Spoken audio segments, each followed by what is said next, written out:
countdown for blast-off. X minus 5, 4, 3, 2, X minus 1, fire.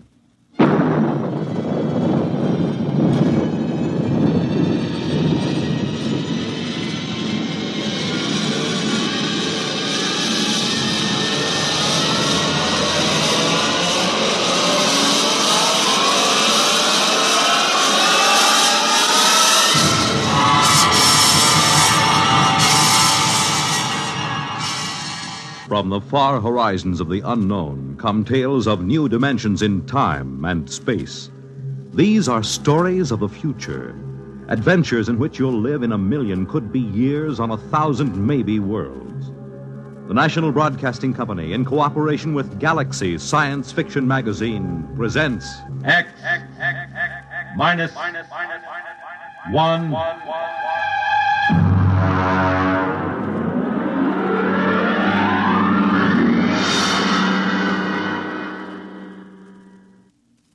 Tonight. The time is June 25th, 1962. The place, a lonely beach. The story, Saucer of Loneliness by Theodore Sturgeon.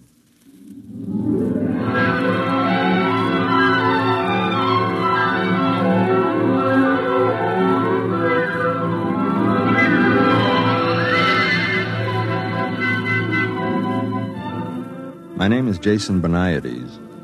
I'm a newspaper reporter, 31 years old. I write poetry, but I don't show it to anybody because they might laugh. And the things I write about are very important to me. I was an only child. I never went with girls much because I'm too ugly and too sensitive, and they used to hurt me. I live alone. It isn't much fun. I'm not painting this picture of myself to get sympathy. I don't need it. But it's important that you should know the kind of person I am. Otherwise, you won't understand what I'm going to tell you. It happened tonight, the thing I'm going to tell you about. Tonight. The 25th of June, 1962. I was down on the beach.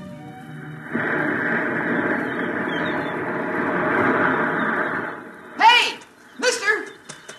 Hey, mister! What is it, kid? You seen a cop around any place? On this beach? I found this pile of clothes down near the rocks. The lady's dressed in shoes. Well, did you see anybody? A girl? Well, I think so, but she was running along the sand in the moonlight. I yelled to her, but she just kept running, and then I found these. Look, kid, you go try to find a cop someplace. I'll see if I can find the girl. Okay.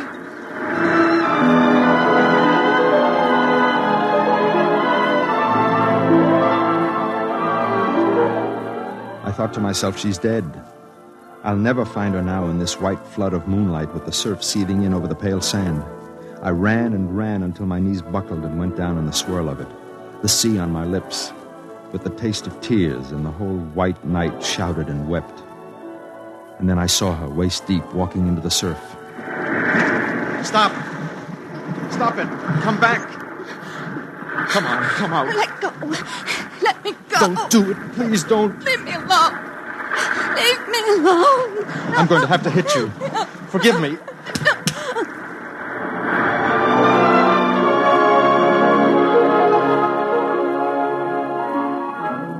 I hit her in the neck with the edge of my hand, and she slumped. I brought her ashore and carried her to where a dune was between us and the water. Then I rubbed her wrists. She had a pale, beautiful face with ancient, bottomless blue eyes.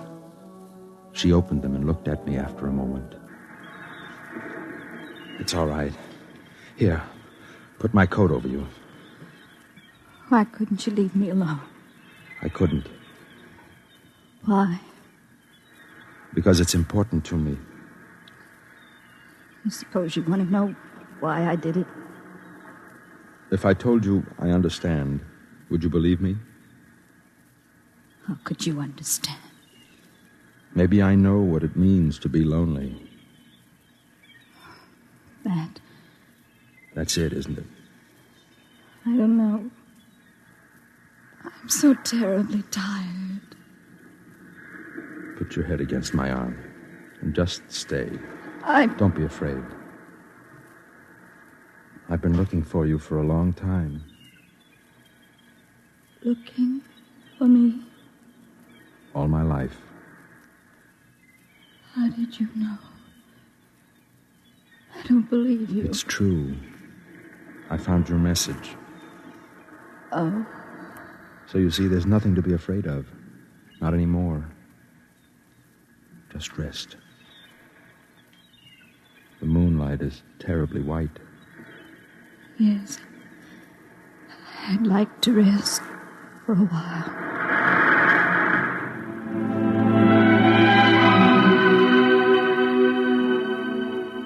She didn't remember it, of course. But I was one of the reporters who had covered the story when it first happened, 5 years ago.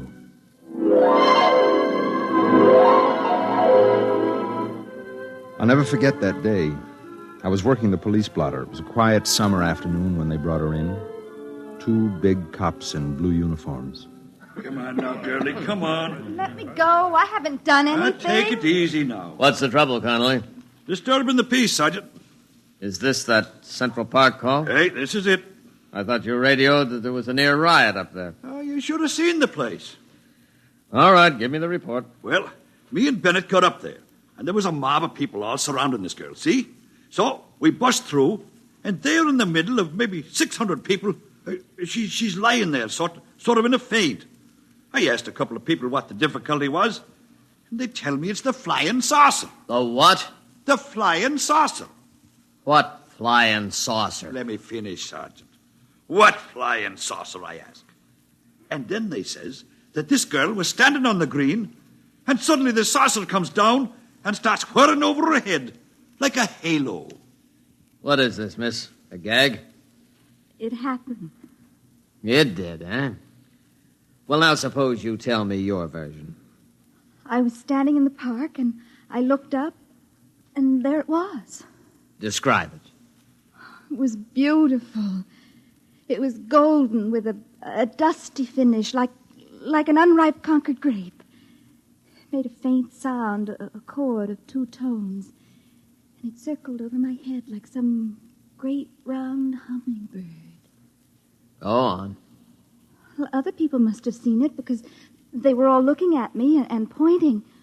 I saw one man cross himself. And then it came down and touched me and spoke to me. This flying saucer spoke to you? Yes. And, just what did it say to you? I said, what did it say? I can't tell you. A secret, huh? Yes. I see. Connolly, this girl is for Bellevue. Well, Sergeant, the plain fact is that it happened just like that. And 10 witnesses all agree it did. Are you trying to tell me that there was such a thing as this whirring hummingbird of a saucer? Oh, there was that, Sergeant. And just how do you know, Connolly? Well, we've got the thing out in the squad car. You what? Bennett's bringing it in right now, see? About 36 inches across it is, and covered with strange markings. Great, Mother. Did you call the bomb squad? I didn't think of it. Well, think of it, man. This may be some kind of atomic weapon. I'll turn it over to ballistics. Never mind about ballistics. Call the FBI and tell them we've got this thing. Yes, sir. What about the girl? We'll book her on disturbing the peace. I've got a feeling the government men may want a word with her. Sergeant. What is it, Beniades? I'd like to do a story on this for my paper. Could I have a look at the saucer? We'd better clear it first. Well, could I talk to the girl? After she's been booked. Connolly, is the crowd still up at the park? Very likely. Well, I'll run up there and get some eyewitnesses. Then I'd like to come back and talk to the girl.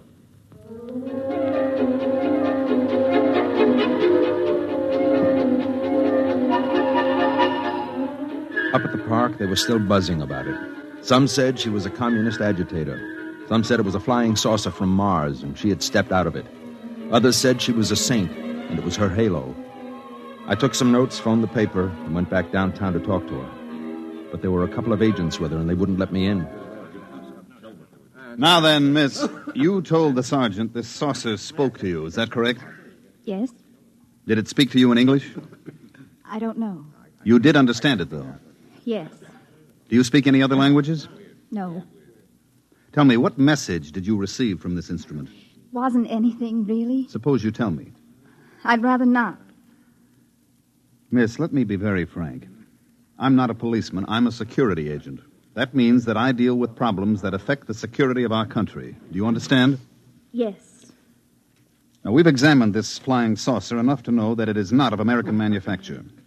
It also possesses an extremely high radioactive count. Now, that means that it was made in an area where radioactive materials are in great abundance, such as an area where atom bombs are made. That's why we want to know the message you received from the saucer. There was no message. You just made it up. Yes. I'm afraid you're lying. Suppose we have some soldiers bring the saucer in here and hold it over your head. Would you object? I don't care what you do. All right, boys, bring it in. Now, when I tell the men to hold it over your head, you try to recall what it said. I don't know what it said. Lift it up, boys. Hold it right over her head. All right.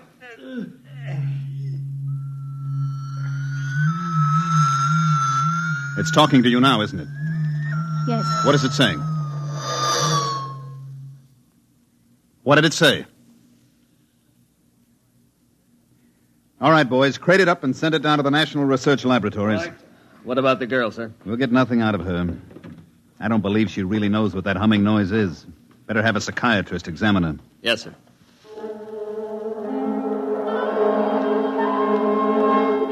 They took her to the city hospital, and she had a room to herself. Whenever the door opened, she could see the policeman outside. The door opened quite often. There were a lot of important people, some in army uniforms, who came up from Washington just to see her and talk to her. Apparently, they had analyzed the flying saucer and discovered something that made this girl about the most important person in the country. I used to stand outside, and I could identify the heads of certain security agencies, but nobody would answer the questions that the reporters shot at them. Sir, excuse me? Yes? I'm Jason Beniades from the Trib. I've been assigned to this flying saucer story as chief of the security I'm sorry, section. I have no comment. Can you tell me how long the girl will be held? That's a matter for the civil authorities. We'll have the psychiatrist Excuse determine... me, Mr. Beniades. My car's waiting.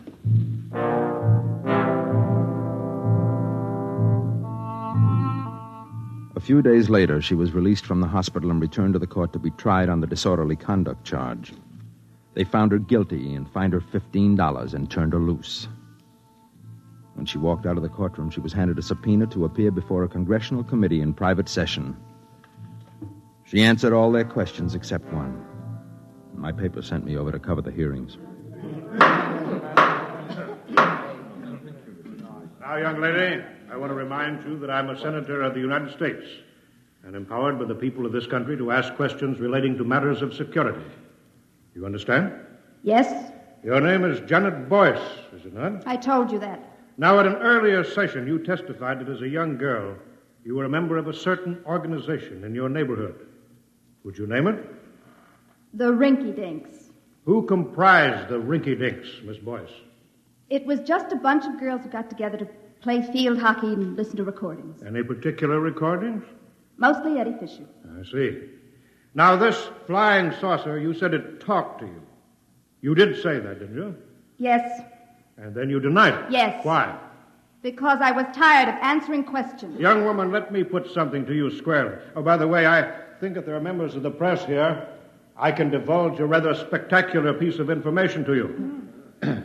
This flying saucer has been thoroughly examined and analyzed, and I wish to inform the people of this great nation that it definitely, I repeat, it definitely did not originate on this planet. Now then, Miss Boyce, consider that it is possible that our Earth might be attacked from outer space by beings much stronger and cleverer than we are. And consider that perhaps you have the key to our defense against those beings. Don't you owe it to the world? I don't think I owe anything to anybody. Even if the Earth was not attacked, just think what an advantage it would give this country over its enemies. Young woman, I ask you, what did that flying saucer say to you? Do you know that what you are doing is tantamount to working for the enemies of your country? I will give you one more chance. What was the message? It was personal. Gentlemen, I move that Miss Janet Boyce be cited for contempt.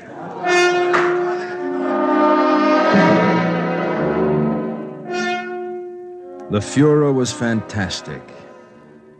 The chief of security blasted the senator for divulging secret information about the origin of the flying saucer, and the senator said the people had a right to know, and besides, he was just guessing anyway, and happened to guess right. Meanwhile, the press printed the girl's picture all over the front page and ran banner headlines such as, "Girl refuses to betray Martian secrets. Flying saucer girl won't talk, cited for contempt." The contempt trial was equally spectacular. She didn't plead any amendment or anything. She just said the saucer was talking to her, and it was nobody else's business. She was convicted and sentenced to 5 years in prison. Boniades. Yes, Chief. For the Sunday supplement? What do you think? There's anything in it? Okay, whatever you say.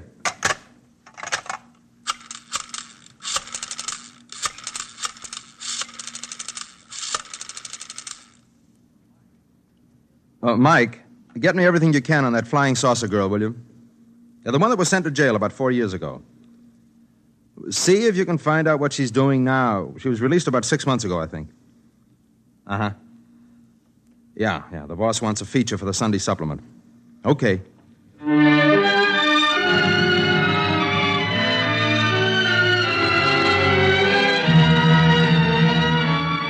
I found out she had gotten a job cleaning at night in offices and stores down near the beachfront. There weren't many to clean, but that meant there weren't many people to remember her face from the newspapers. I tracked her down and caught up with her in a one-armed coffee joint about 4 a.m. Excuse me, miss. Do you mind if I sit here? No. Nice night, isn't it? Moonlight and everything. Which are you? Security, newspapers, or just somebody out for a good time? You're pretty bitter, aren't you? Shouldn't I be? Yeah, I guess you should. My name is Jason Boniades. I'm with the newspaper. Well, it's been nice meeting you. I have to go now. Just a minute. Please. I can't blame you. How did you find me? One of the leg men located your mother. I talked to her earlier tonight. Oh. How is she? It's still hitting the bottle. The way she knew where you were, you sent her some flowers on her birthday, remember? Yes. She wouldn't talk to me. Said she didn't want a daughter who was a jailbird. Tell me how it's been. So you can write about it? I promise you I won't write anything you don't want me to write. Okay. You want to know how it's been? Right after I got out of jail, I met a man at a restaurant. Nice man. He asked me for a date. I spent every cent I had on a red handbag to go with my red shoes. They weren't the same shade, but anyway, they were both red. And I was very excited about the date. We went to a movie. Afterward, he didn't even try to kiss me or anything. He just wanted to know what the flying saucer had told me. He didn't say anything. I just went home and cried all night. And that was it? No. I had another date. I get pretty lonely. This time they arrested the man I was with. He was a Russian agent. On Christmas Eve, 4 men called me up and sang me a song. Would you like to hear the words? It doesn't They matter. go, "The flying saucer came down one day and taught her a brand new way to play, and what it was she will not say, but she takes me out of this world." I'm sorry. Now will you go away and leave me alone? Yes. Aren't you going to ask me the big question? No? Everybody does. Yeah, well, not me. You will, sooner or later. Maybe. Look, can I take you home? No, Can I see you again? I- Please. I don't know. I'm afraid to let myself like anyone. Trust me, will you? I'm not sure. Maybe. Maybe. I'll wait here for you tomorrow night. All right.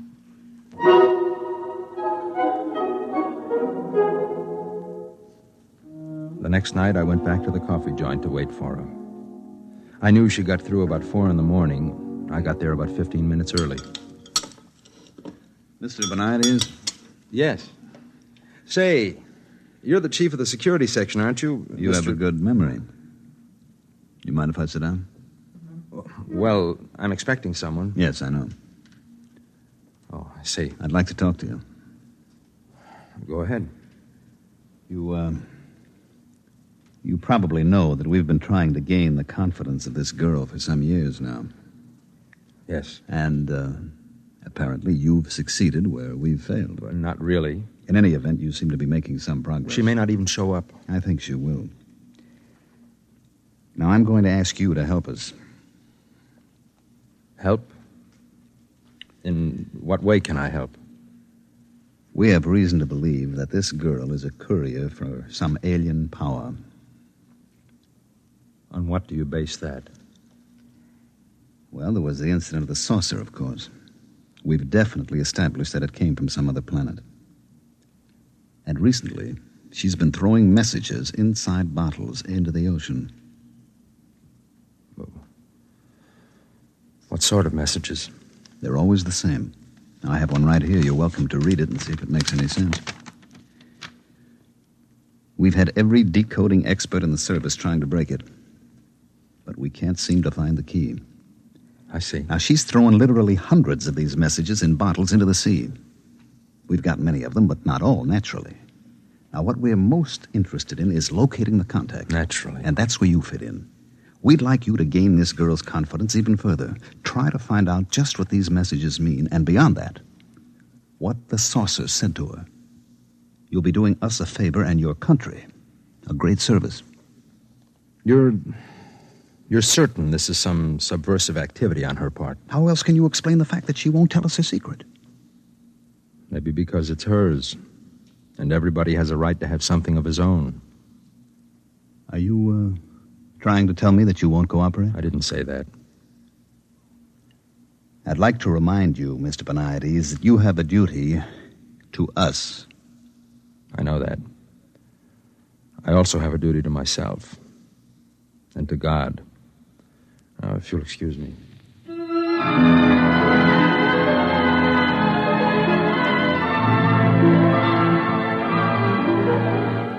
I folded the bottle message and put it in my pocket. I waited for her to show up. The minutes went by, and the hours, and I knew she wasn't coming. Or she had come and seen me with the chief and changed her mind.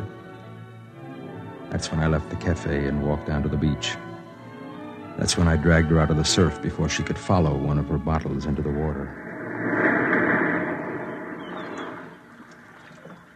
How do you feel now? Are you cold? Why should you care? I do. Is that why you were sitting with the security chief in the cafe? I didn't arrange that meeting. He asked me to spy on you. I suppose he told you about the bottles. Yes. Wonder how much of the taxpayers' money they spent gathering them up. You'd think they'd get tired of it. All the writing in the bottles is the same. Maybe you could have saved a lot of trouble. Do you think so? All of them. Judges, jailers, jukeboxes, people. Do you really think it would have saved me a minute's trouble if I told them the whole truth at the very beginning? Wouldn't it? No. They wouldn't have believed me. What they wanted was a new weapon.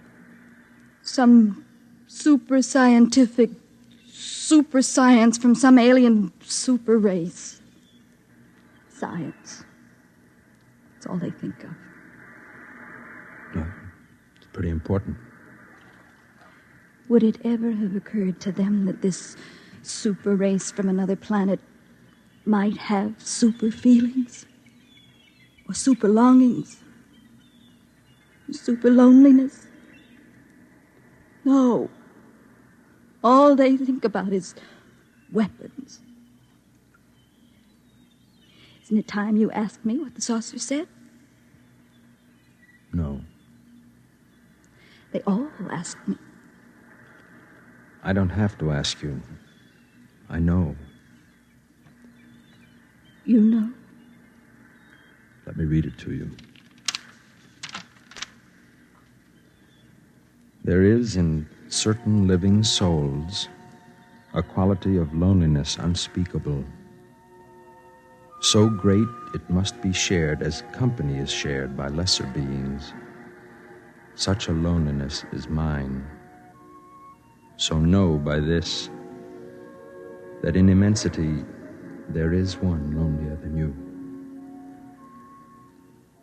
How did you know? It's the message you put in the bottles. The same message that some lonely, strange being in some other world put into a bottle, only his bottle was a flying saucer and sent across space to you. You knew. I'm lonely too. Look at me. I've never had the love of a woman. They think I'm pretty ugly. You're not ugly. No. I don't feel ugly right now. Say it again. The message from the saucer. Know by this that in immensity there is one lonelier than you. I wonder if whoever first wrote it has found someone. I think perhaps he has.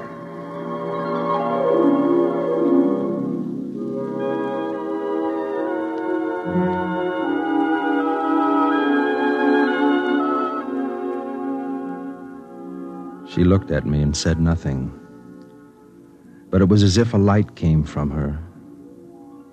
More light than even the practiced moon could cast. Among the many things it meant was the fact that even to loneliness there is an end for those who are lonely enough, long enough.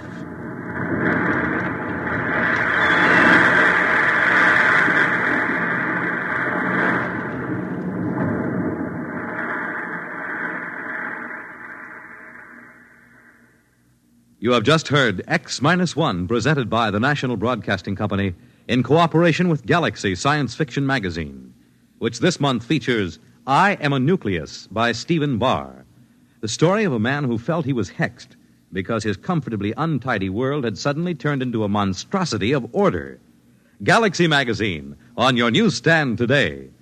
Tonight, by transcription, X-1 has brought you Saucer of Loneliness, a story from the pages of Galaxy written by Theodore Sturgeon and adapted for radio by George Lefferts. Featured in the cast were Elaine Rost as Janet, Nat Polan as Jason, William Keane as the sergeant, Jock McGregor as the cop, Mandel Kramer as the chief, and Wendell Holmes as the senator. This is Fred Collins. X-1 was directed by Fred Way and is an NBC Radio Network production.